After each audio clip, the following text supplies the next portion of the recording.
Orlando to London is a massive market. This winter we'll have up to 4 flights per day between the two cities across 4 different airlines: BA, Virgin, Norse, and Delta.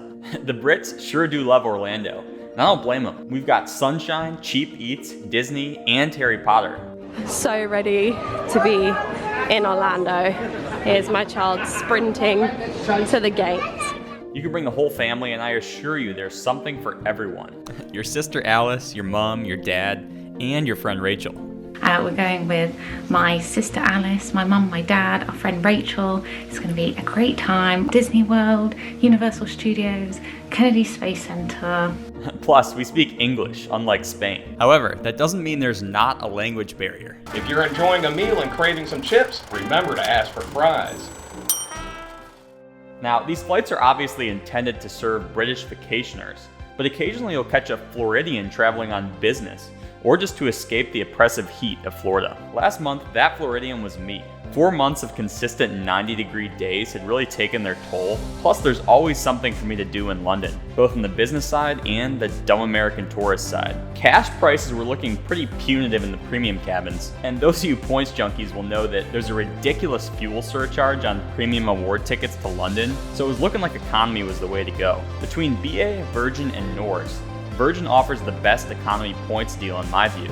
Plus, they were flying the A350 versus BA's ancient 777, so that's what we went with. If you're unfamiliar with Virgin Atlantic, check out the video I did on them a couple months ago. I think they're a little more fun than BA, a little more bold and risque, without sacrificing the quality you'd expect from a global, full-service airline. Virgin is the brainchild of Richard Branson, the eclectic entrepreneur who has sold everything from cell phones to spaceships. And when they started, they were just a teeny airline up against the behemoth that is BA. They used bold marketing campaigns and cheeky language to lure flyers, famously proclaiming that their seatback screens were 9 inches of pure pleasure, and it generally worked. Today, they've established themselves as a serious player in major transatlantic markets. They're a member of the SkyTeam Alliance, and they once again have profitability in their sights amidst record holiday demand to Florida and the Caribbean. So with that, let's pick up our journey at the famous, or infamous, MCO, where Virgin has elected to stick it out with Delta in the old Terminal AB complex, as opposed to moving to the new Terminal C,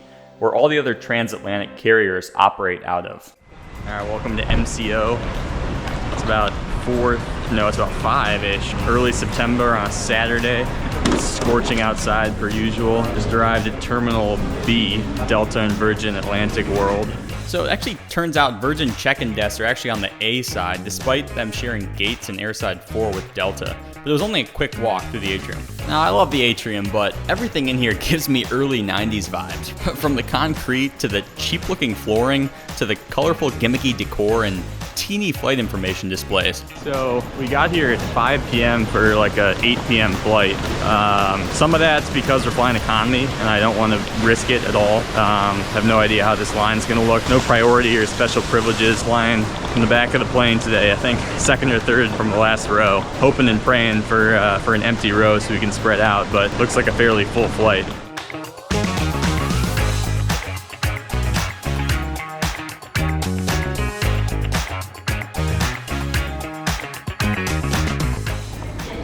Hey, how are you? Hi, traveling economy? Economy.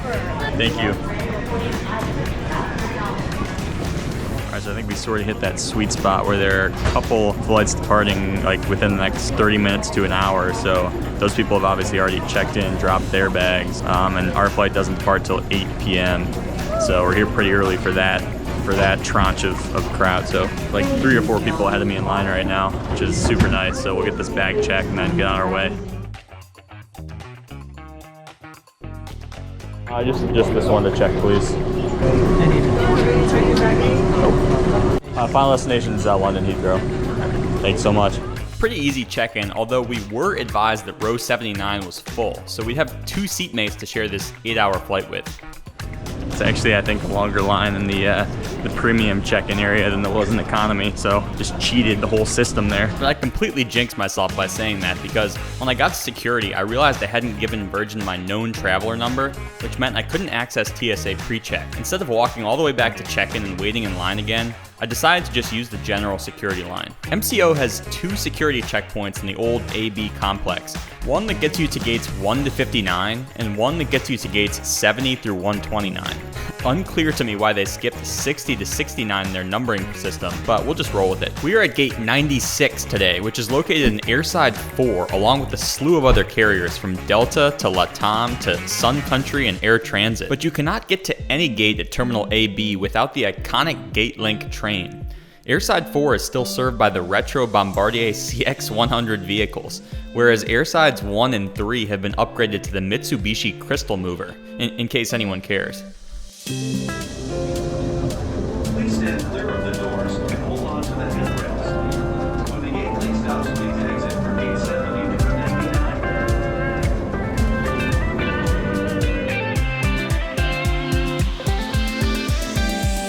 Upon arrival at Airside 4, we first headed over to the gate to check out our ride for today, which had just arrived from Edinburgh. Virgin operates this flight twice weekly during the summer, along with Manchester and London. So some days during the summer we see 5 or 6 flights to the UK, which is crazy.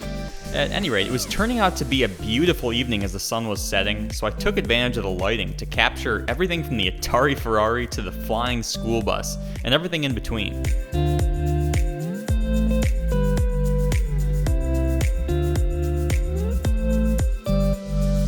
Around 6 p.m., the hunger was starting to set in, so we headed over to Airside 4's only priority pass lounge, called The Club, to see what they had on offer.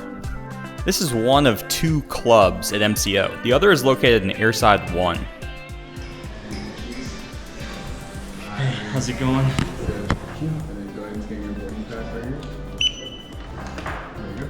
Alright, thanks so much. Appreciate it. This looks like kind of a nice one. Looks like a little bigger than the one in the other Airside where Spirit and Frontier are. That's some TVs showing some college football. Let's see what the food selection looks like. Food selection was fairly slim, at least at the buffet. Got some crusty looking mac and cheese and vegetable garden soup. And there were some healthier options, but a little bit lacking in the protein department. Luckily, the club also has an order-to-table menu with some more substantial choices, but nothing too fancy. Alright, just got a glass of Pinot here and then ordered off the, they have like a little QR code order-to-table menu, so got a nice little chicken bowl. We'll see how that turns out. The chicken taco bowl thingy was small, but you can technically order as many as you want, so I went for round 2, then called it a day. And shout out to the amazing bartender for making sure I didn't go hungry or thirsty. Thank you. See ya. At this point, it was roughly 7 p.m. and boarding was due to start at 7:10. However, by the time I got to the gate, they were already on Group 4. Now boarding groups 1 through 4 at gate 96 next to the purple sign. Perfect timing because we were Group 5, and before long it was time to get on board. I gotta say, this is one of the most organized boarding sequences I've seen in a while, so shout out to Virgin for running a tight ship at the gate. Thank you. Yellow bit and look at the mini mask. Alright, thank you. They got a little Minnie Mouse on the biometric scanner to smile at. That'll get people's attention. Alright, boarding VS 136. Short jet bridge. Sloping up. Indication that we're about to board a big boy jet.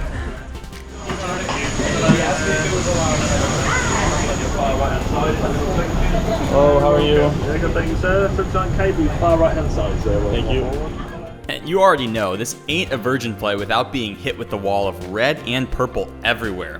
The lighting, the seats, the floors, the crew. It's what makes Virgin different, and it's what gives them character. Bathed in red.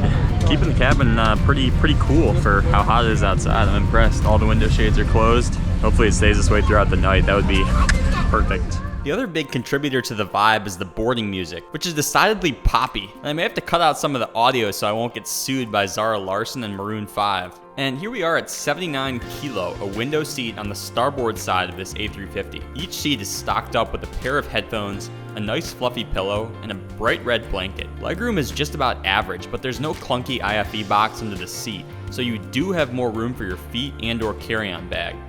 And as you can see, the cabin was pretty spotless. In fact, the tray table was still wet from its pre-flight cleaning, which was reassuring. Views were immaculate, and the crew seemed very friendly so far, so we were off to a great start. Hello, and a very warm welcome for the crew on this Virgin Atlantic flight, VS136 to London Heathrow. And shortly thereafter, we got a nice warm welcome from the flight deck as well. Good evening, ladies and gentlemen. Captain speaking. My name is... It's my pleasure to be your captain today on this Virgin Atlantic flight to London Heathrow. With me on the flight deck, 2 first officers, and the flight service manager looking after you in the cabin today. You've got an excellent team with it today, looking after you on this 7 hours and 36 minutes flight to London. Sit back, relax, enjoy this flight with us. It's quite a quick flight time and we should be arriving to London nice and early. As promised, we pushed back on time, the crew fired up the safety demo, and we began our roughly 15-minute taxi over to runway 35 left.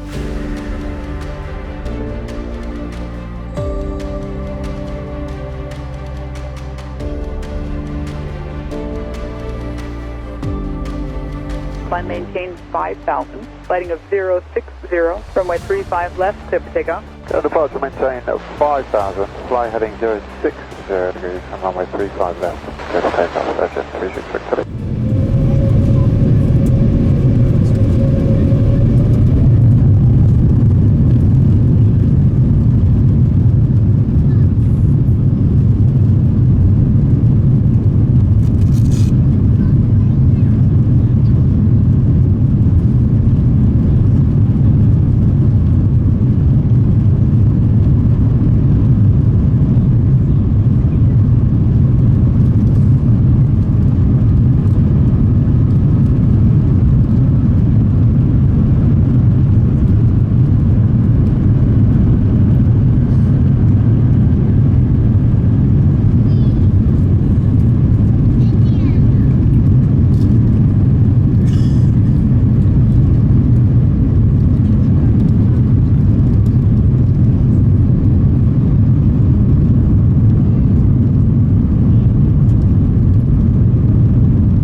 Virgin 36 Victor Lima Heavy, climb and maintain 16,000. Climb and maintain 16,000, Virgin 36 Lima. On our way up to our cruising altitude of 39,000 feet, I fidgeted around with the moving map for a bit, and then got up to relieve myself before I got trapped in by the meal service. Virgin's got 8 lavatories for 325 economy passengers, and the one I visited was immaculate, as it should be this early in the flight. Got ourselves a nice large basin here. Not motion activated. The floor area and toilet bowl were spotless, no trash or visible staining, but we'll give it another look later in the flight to see if anything changes. Soon after we got back to 79 Kilo, the service cart rolled out, starting with drinks. I went with the sparkling H2O and started nibbling away at my BYO salad because I figured the meal would probably be pretty small, and indeed it was. Look at that, very petite, diet-sized portion, but it's filled up with mostly chicken, a little bit of bok choy, some spinach, some potatoes. Not too bad. Accompanying the chicken was a bread roll, a burrata salad, and a mango mousse. And guys, I swear, ordering gluten-free meals is the ultimate health hack on planes, even if you're not celiac. They can get sort of boring and bland from a taste perspective, which is why I don't always do it in business class, but in economy I almost always do it. This one definitely hit the spot, and after I had a little BYO Greek yogurt for dessert, we were cruising over DC with just over 6 hours to go. Time to get ready for bed.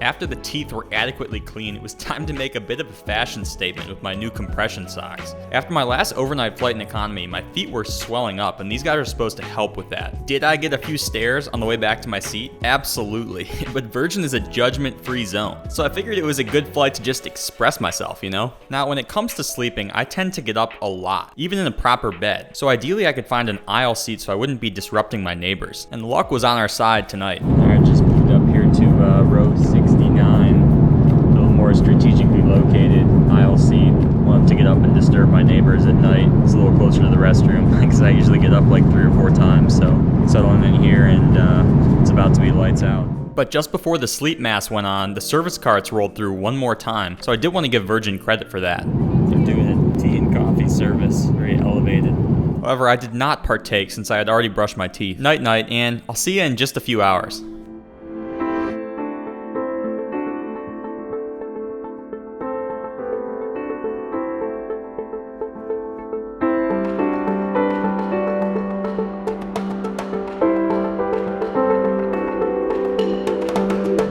Alright, about an hour and 26 minutes left. just cranked up the lights here. Breakfast. It's been an interesting night. A lot of children to no one's surprise. But hey, can't blame them. It's on the tail end of a Disney vacation. They're being torn away from their hopes and dreams. And I gotta say, I was grateful I was not a parent on this flight. They had a rough go at it. No sleep, and many of them probably had to return to work when they got back to the UK in the morning. So the breakfast cart was a welcome sight for everyone on board. The crew somehow remembered I had switched seats, so the gluten-free meal was delivered with a smile, and it was pretty robust. Inside the box labeled brekkie, there was a vanilla yogurt and fruit. Then I think the main event was supposed to be this egg wrap, which was served piping hot. Not sure what BA serves in economy for breakfast these days, but this is definitely a step above what you'll get on US carriers. After breakfast, we were closing in on Heathrow pretty quick, so I ran to the loo one last time, then returned to my original seat to make sure I had a window view for our approach and landing into runway 9 left.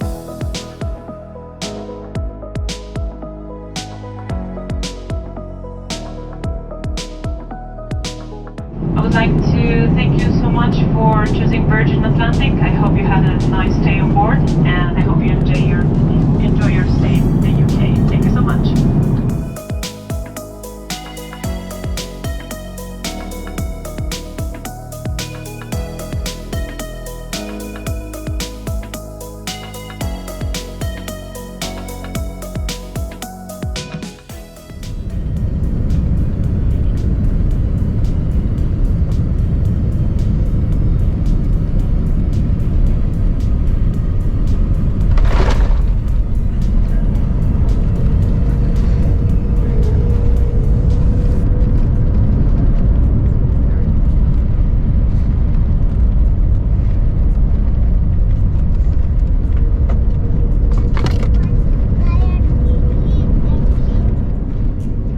Welcome to London Heathrow, where the local time is 9 AM. Please keep your seatbelt fastened until the captain turns off the fasten seatbelt signs. We hope you have enjoyed your time on board tonight. Goodbye for now. Have a safe, onward journey, and we look forward to welcoming you back on board soon. Thank you. Alright, as we taxi over to Terminal 3, let's hit the highlights of this Virgin flight. First off, as mentioned, I paid 12,500 miles and $153 in fees and surcharges for the one-way trip. I'm not exactly sure what the dollar equivalent of that is, but it's almost assuredly less than $500, which seems to be the average one-way price for this route. So in terms of value, I think this is about as good as you can get for a transatlantic economy flight on a full-service carrier. And that's how I felt even before the crew let me visit the flight deck, but I'm getting a little ahead of myself. The A350 is always a pleasure to fly, and especially when it's got the swanky Virgin interior and top-notch Virgin crews. The only thing Virgin did screw up was my merch delivery, which was a little unfortunate. I had ordered one of those Queen of the Skies sweatshirts a couple weeks prior to the flight, and I was told it would be delivered on the flight since they don't ship to the US. However, upon boarding, I was informed the sweatshirt had not been properly loaded back in Heathrow, and I could therefore claim it on a return Virgin flight or get it shipped somewhere in the UK. Neither of those were going to work for me since I'd only be in the UK for a few days and wasn't flying Virgin back to the US, so I just settled for a refund. That minor hiccup aside, I've been pretty impressed with Virgin both times I've flown them. They're just wacky enough to strike a chord with vacationers, but their service is polished enough to also win over more discerning travelers in both business and leisure markets. And I mean, I never expect the crew to let me see the flight deck, but it's always worth an ask if I have time. And today we lucked out. All right, we got the thumbs up to check out the flight deck. Hi. Hey, how's it going? How you doing? Good, thank you. Come in. Appreciate it. Do you mind if I snap a couple pictures? Is that okay? Sure. Thank you. Now, on these visits, I try not to linger as I know the pilots are trying to get the heck out of there, but I always enjoy hearing their stories. And this particular flight was a special one for our first officer, as it was her first revenue flight as an A350 pilot. So I congratulated her, wished her many more exciting years of wide-body flying, snapped a quick picture in her seat, and then got on my way. Wish you the best, hopefully a long A350 tenure. Yeah. Thanks again. Enjoy. Thank you. Much appreciated. Have a great one. Thank you. All right, that was awesome. Thanks for accommodating that. That's all right. Have a good one. See you, sir. All right, see you. Bye.